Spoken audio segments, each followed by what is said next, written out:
Hello friends, मैं doctor Farhat Bano, associate professor botany, government Meera girls college Udaipur. पारिस्थितिकी कारकों के तहत आज हम जैविक कारकों का अध्ययन करेंगे, यानी बायोटिक फैक्टर्स को पढ़ेंगे। जैसा कि हम सभी जानते हैं कि जो भी जीव इस धरती पर रहते हैं, जैव मंडल के अंतर्गत रहते हैं, बायोस्फीयर के अंतर्गत, उनमें परस्पर संबंध होता है, आपसी क्रिया होती है। वो जो संबंध है, वो जो क्रिया है, वो एक प्रजाति के भीतर भी हो सकती है, यानी इंट्रा स्पेसिफिक भी हो सकती है, और इंटर स्पेसिफिक यानी अन्य प्रजातियों के साथ भी हो सकती है। इसको हम एग्जाम्पल से समझें, जैसे कि मनुष्य का सहसंबंध, मनुष्य की अंतर्क्रिया दूसरे मनुष्यों के साथ भी होती है, यानी अपनी पॉपुलेशन के भीतर भी होती है, और अन्य जीवों के साथ भी होती है, जिसमें कोई भी जीव जंतु या कोई भी पेड़ पौधे, कोई भी लिविंग ऑर्गेनिजम्स हो सकते हैं। ये जो इंटरेक्शन है, यह जो अंतःक्रिया है, ये परमानेंट प्रकार की भी हो सकती है और टेम्परेरी भी हो सकती है, यानी स्थायी भी हो सकती है और अस्थायी या अल्पकालिक भी हो सकती है। ये जो सहसंबंध हैं, ये लाभदायक भी हो सकता है, कभी कभी हानिकारक भी हो सकता है, और कभी कभी ये न्यूट्रल भी, उदासीन भी हो सकता है, जिसमें न लाभ हो न हानि हो। डी बेरीज ने 1879 में सिम्बायोसिस शब्द का इस्तेमाल किया था, यानी लिविंग टुगेदर, एक साथ रहना, जिसे हम सहजीवन कहते हैं। और उनका जो ये सिम्बायोसिस टर्म थी, वो सब प्रकार के सहसंबंधों के लिए थी। क्लार्क ने 1954 में इस शब्द को, यानी सिम्बायोसिस को, सहजीवन को, केवल सकारात्मक प्रकार के इंटरेक्शंस तक ही डिलिमिट कर दिया, रेस्ट्रिक्ट कर दिया। ऑडम, जो बहुत बड़े इकोलॉजिस्ट हुए हैं, जिनकी किताब है, 1971 में उन्होंने बायोटिक फैक्टर्स को दो प्रकार में बांटा। एक जो सकारात्मक प्रकार के फैक्टर्स हैं, कारक हैं, और दूसरे जो नकारात्मक प्रकार के कारक हैं। सकारात्मक प्रकार के जो कारक हैं, उनमें या तो एक स्पीशीज़ को फ़ायदा पहुंचता है, या दोनों ही स्पीशीज़ लाभ में रहती हैं। कम से कम एक स्पीशीज़ को लाभ होना चाहिए। उससे उलट नेगेटिव इंटरेक्शन में, नकारात्मक सहसंबंधों में, या तो एक को नुकसान होगा या दोनों स्पीशीज़ को नुकसान होगा। ये दोनों स्पीशीज़ को जो नुकसान है, उसको हम आगे एग्जाम्पल में समझेंगे। एक स्पीशीज़ जो दूसरे स्पीशीज़ को हानि पहुंचाती है, वो डायरेक्ट हानि भी पहुंचा सकती है प्रत्यक्ष रूप से, या इनडायरेक्ट या अप्रत्यक्ष रूप से भी हानि पहुंचा सकती है।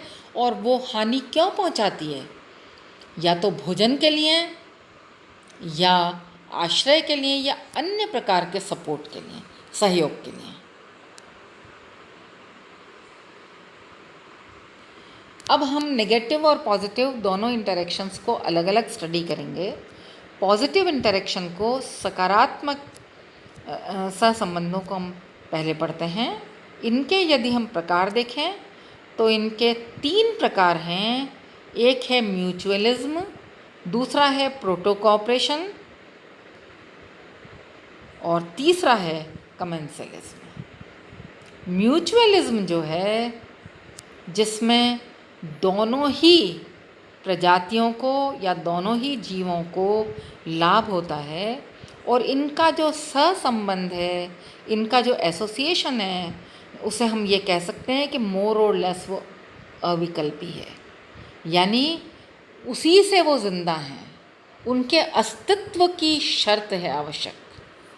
उसके बिना, सहसंबंध के बिना, सहजीवन के बिना वो जिंदा नहीं रह सकते। उसे म्यूचुअलिज्म कहते हैं। जैसे पॉलिनेशन, परागण, कीट और पौधों के बीच का ये इंटरेक्शन है।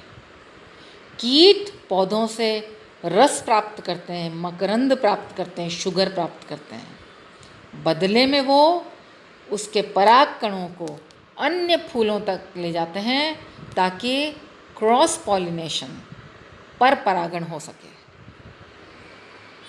दूसरा एग्जाम्पल देखें तो लाइकिन, जैसा कि आप जानते हैं एल्गी और फंजाई यानी शैवाल और कवक के बीच की जो पार्टनरशिप होती है, जो एक परमानेंट प्रकार की पार्टनरशिप होती है, जिसमें एल्गी क्योंकि ग्रीन कलर की है या ब्लू ग्रीन कलर की है तो वो भोजन बनाएगी, प्रकाश संश्लेषण करेगी, और कवक भोजन लेकर के बदले में पोषक तत्वों का अवशोषण करेगा और उसे आश्रय देगा।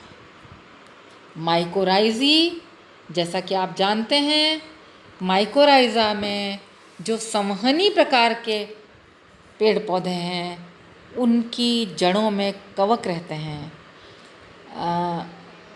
जैसे कि एंजियोस्पर्म्स, जिम्नोस्पर्म्स, इनकी जड़ों में कवक पाए जाते हैं जो पोषक तत्वों का अवशोषण करके देते हैं और बदले में भोजन लेते हैं।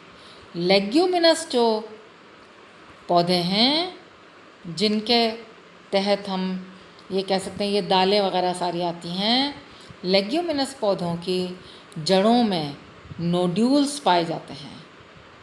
ये नोड्यूल्स जो हैं इनमें राइजोबियम नाम का जीवाणु होता है। ये जीवाणु एटमॉस्फेयर की, वायुमंडल की नाइट्रोजन से नाइट्रोजन फिक्स करता है, यानी कि नाइट्रोजन का स्थिरीकरण करता है, नाइट्रोजन को यौगिकों में चेंज करता है, उन यौगिकों में जिनको पौधा पेड़ इस्तेमाल कर लेता है अन्य पदार्थ बनाने के लिए। दूसरे प्रकार का जो एसोसिएशन है वो अविकल्पी नहीं है, यानी वो अगर एसोसिएशन हुआ तो ठीक है, दोनों को फ़ायदा, और नहीं हुआ तो भी जी लेंगे, मरेंगे नहीं। यानी उनके अस्तित्व की, उनके सर्वाइवल की, उनके जीवित रहने की आवश्यक शर्त नहीं है। जैसे समुद्री एनीमोन जो है वो हर्मिट क्रैब की शेल के ऊपर अटैच हो जाता है। समुद्री एनीमोन के टेंटेकल्स होते हैं जिसके कारण हर्मिट क्रैब ज़्यादा सेफ हो जाता है, ज़्यादा सुरक्षित हो जाता है, और हर्मिट क्रैब जो है वो एक स्थान से दूसरे स्थान पर ले जाता है उसे। तीसरे प्रकार का जो इंटरेक्शन है उसको कमेंसलिज्म कहते हैं। कमेंसलिज्म में एक प्रजाति को फ़ायदा है लेकिन दूसरे को कोई नुकसान नहीं है। जैसे लायनाज उन पेड़ पौधों को कहते हैं जिनका जो तना है वो वुडी तो हो जाता है बाद में, लेकिन फिर भी उसे किसी न किसी पेड़ के सपोर्ट की ज़रूरत होती है वृद्धि करने के लिए। एपिफाइट्स यानी अधिपादप जो हैं वो अन्य पादपों पर, अन्य पेड़ पौधों पर ग्रो करते हैं, लेकिन वो उसको कोई नुकसान नहीं पहुंचाते। तो एक को फ़ायदा और दूसरे को नुकसान नहीं किसी भी प्रकार का। राइजोस्फीयर जो वृत्त होता है जड़ों के आसपास का, उसमें रहने वाले सूक्ष्म जीवी, उससे पौधों को फ़ायदा होता है।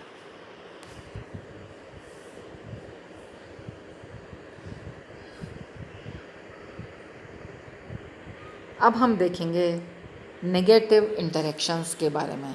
हमने अभी पॉजिटिव इंटरेक्शंस के 3 प्रकार देखे, म्यूचुअलिज्म, प्रोटोकोऑपरेशन और कमेंसलिज्म। अब हम नेगेटिव प्रकार के इंटरेक्शन को देखेंगे, यानी नकारात्मक प्रकार के जो सहसंबंध होते हैं, जो अंतःक्रियाएं होती हैं जीवों के साथ, उसको हम देखेंगे। इसमें ये कई प्रकार की हैं, वैसे कुछ प्रकार मैंने दिए हैं, 1-2 प्रकार और मैं बता दूंगी। सबसे पहला मैंने लिखा है एक्सप्लॉइटेशन, शोषण। यानी एक प्रकार के पक्षियों ने अपने घोंसले बनाए अंडे देने के लिए और उसमें दूसरे प्रकार के पक्षी आ कर के रह गए। इसी प्रकार की चीज़ें चींटियों में भी देखी जा सकती हैं। ये एक प्रकार का एक्सप्लॉयटेशन है, शोषण है कि एक जीव दूसरे जीव के आश्रय और सहयोग से, सपोर्ट से फ़ायदा उठा रहा है और दूसरे को नुकसान दे रहा है। दूसरा है जो भोजन के लिए होता है, जिसको हम पैरासिटिज्म या परजीविता के नाम से जानते हैं, जिसमें एक जीव दूसरे जीव से भोजन लेता है। भोजन के लिए वो दूसरे जीव पर आश्रित है और ये जो आश्रित रहना है, ये जो डिपेंडेंट रहना है, ये मोर और लेस परमानेंट प्रकार का होता है, स्थायी प्रकार का होता है। इसमें एक जीव दूसरे के जीव के टिश्यूज़ पर, ऊतकों पर, उसकी कोशिकाओं पर रहता है और उससे लगातार भोजन लेता रहता है। जैसे कसकुटा या अमरबेल हम जानते हैं पीली रंग की होती है, ये हरी नहीं होती है, और ये दूसरे जिन पौधों पर ये लगती है, जिन पेड़ों पर ये लगती है, उससे ये लगातार अपने अवशोषक द्वारा, अपने चूषकांग द्वारा अवशोषण करती है। ओरोबैंकी एक प्रकार का पूर्ण परजीवी है जो पूरी तरह से अन्य पौधों की जड़ों से भोजन लेता है। सेंटेलम भी परजीवी है। सेंटेलम यानी चंदन, चंदन भी अन्य किसी पेड़ की जड़ से भोजन लेता है, लेकिन ये पूर्ण रूप से परजीवी नहीं है। ये अपना भोजन स्वयं बनाता है, लेकिन पार्शली ये निर्भर है दूसरे पर। पैरासिटिज्म यानी परजीविता दूसरा प्रकार है प्रिडेशन, शिकार करना। इसमें एक जीव दूसरे जीव को मार करके और वो उसका भोजन प्राप्त करता है। जैसे हम जानते हैं जो कार्निवोरस प्लांट्स हैं वो अन्न से भोजन प्राप्त करते हैं। इसी प्रकार एक किस्म और है ब्राउजिंग और ग्रेजिंग, यानी चरना और अन्य पौधों पर उनको तोड़ देना और उन पर निर्भर रहना। कई बार आपको मालूम है जो छोटी छोटी सीडलिंग्स होती हैं, छोटे छोटे पौधे होते हैं, बीजांकुर होते हैं, वो गिर जाते हैं, वो मर जाते हैं। ग्रेजिंग से वो नुकसान हो जाता है, उनको चरागाह नष्ट हो जाते हैं ग्रेजिंग से, चरने के कारण। ये भी एक प्रकार है नेगेटिव इंटरेक्शन का। एक अन्य प्रकार है जिसको कहते हैं एंटीबायोसिस। एंटीबायोसिस में एक प्रजाति इस प्रकार के हार्मफुल सब्सटेंस को रिलीज़ करती है, इस प्रकार के पॉइजनस सब्सटेंस को रिलीज़ करती है, टॉक्सिक सब्सटेंस को रिलीज़ करती है, जो कि पूरी पर्यावरणीय स्थितियों को बदल देती है। दरअसल ये जो सब्सटेंस निकल रहे हैं, ये जो पदार्थ निकल रहे हैं, ये उपापचयी क्रियाओं के प्रोडक्ट हैं और जिनसे किसी को भी कोई फ़ायदा नहीं है, ना तो उन खुद को और ना अन्य को। ये माइक्रोब्स में बहुत देखने को मिलता है कि एक सूक्ष्म जीव इस प्रकार के उपापचयी पदार्थों को रिलीज़ करते हैं जो कि नुकसान पहुंचाते हैं पूरे एनवायरनमेंट को, पूरे पर्यावरण को। बैक्टीरियाज़ में देखा जा सकता है, एक्टिनोमाइसिटीज़ जो होती हैं उनमें देखा जा सकता है। ये कई फंजाई जो हैं वो एंटीबायोसिस करती हैं, इस प्रकार के विषैले पदार्थों को रिलीज़ करती हैं। फिर